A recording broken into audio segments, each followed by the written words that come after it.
Hey, sneak peekers, we're at Austin Film Festival 2025, and we're about to talk to the cast and crew of Tuesday's Flu. Let's take a look. My first question for you is, how did your background in acting kind of prepare you for this big feature film directorial debut? Well, being an actor first is an extraordinary blessing. In the first place, you understand what the actors are up against. If there's dialogue that doesn't sound right coming out of their mouth or whatever, it astounds me filmmakers who don't listen to actors, and I always listen to actors. I think it's very important to listen to actors. Think of the greatest directors: Charlie Chaplin, actor; Richard Attenborough, actor; me. See, I did that. Charlie Chaplin, Richard Attenborough, me.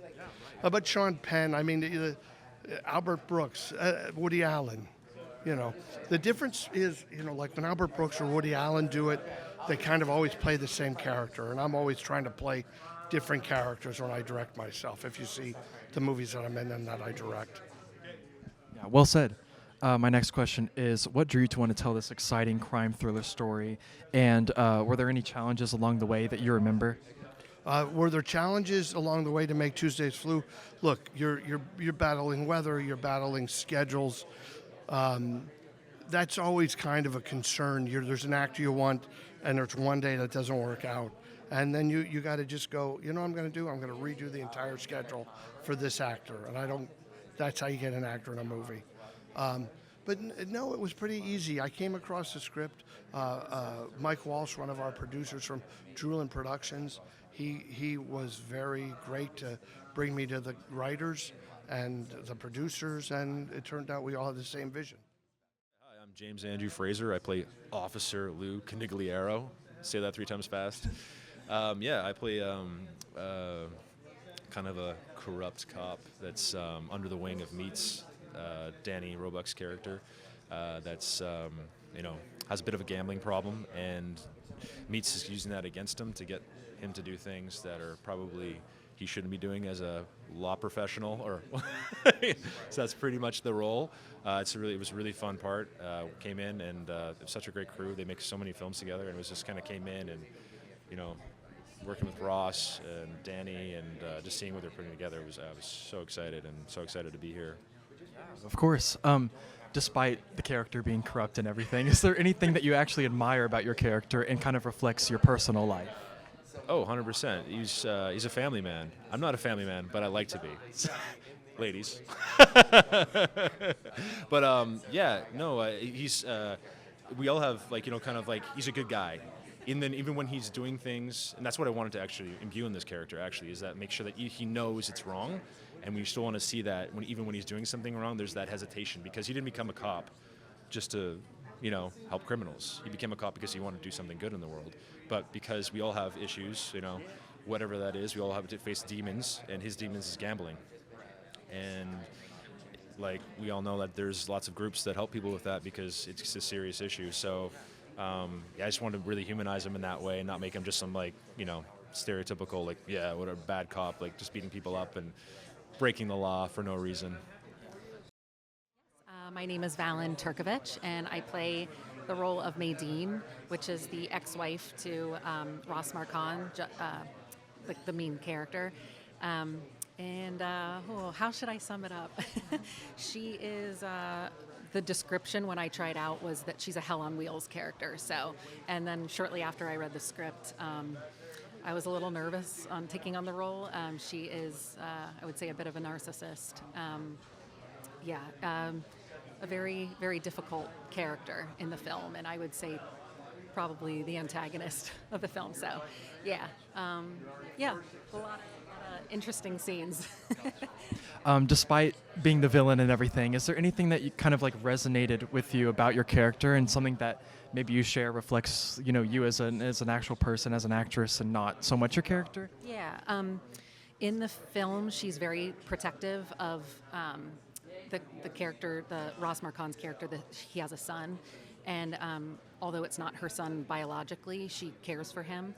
And I'm actually a real mother to twin boys, so I obviously can channel that energy of being a mom and truly caring. So you do see somewhat like of a softer side of her, very briefly, but because she does have real love for that child. So I enjoyed that aspect of the role. Yeah.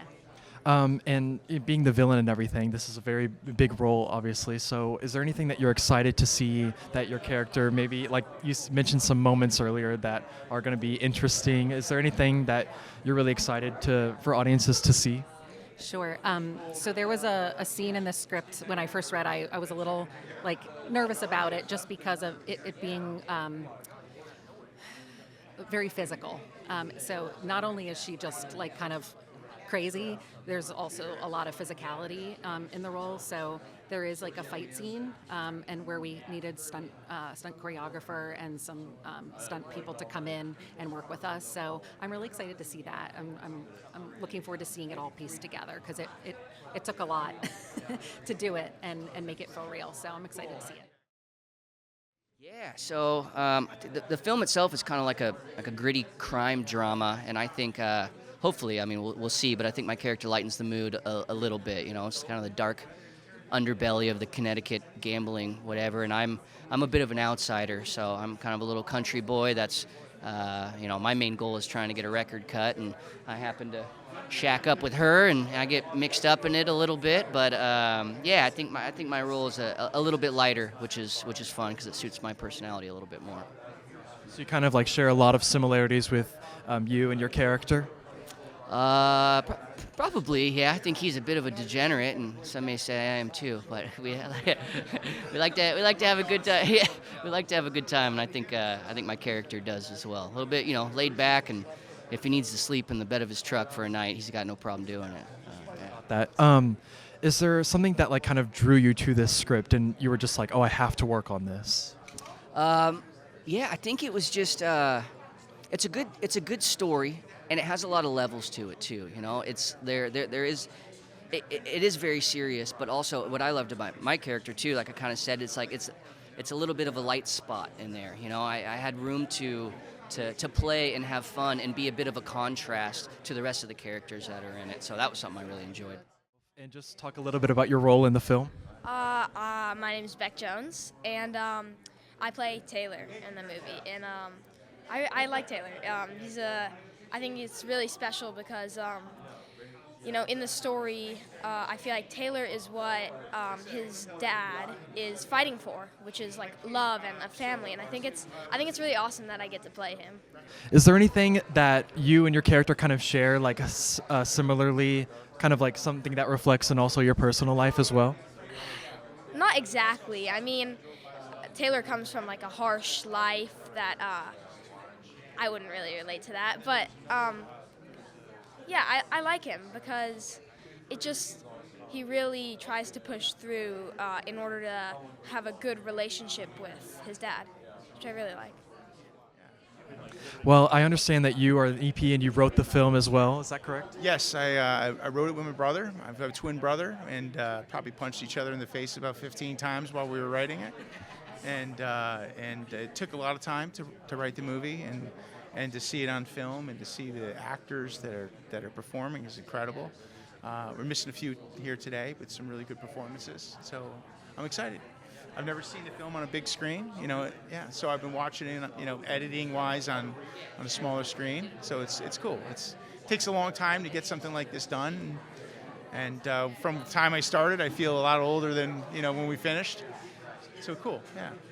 What led you to want to tell this story in particular? Like, where did you draw these ideas from? What inspirations did you seek from? I think when you take a slice of life movie and you try to figure out what conflict that you can put into a movie, I think when the natural instinct of something like gambling lends itself to directions that you could easily go in. And so when you create conflict and there's interwoven stories with people that have some dysfunction, I think it's fertile ground to have something that we wrote pretty quick, and then you put it in the hands of somebody like Danny Roebuck. It's nice to see on film. Thank y'all for watching, and if you want to see more Austin Film Festival content, check out the videos here. Thank you.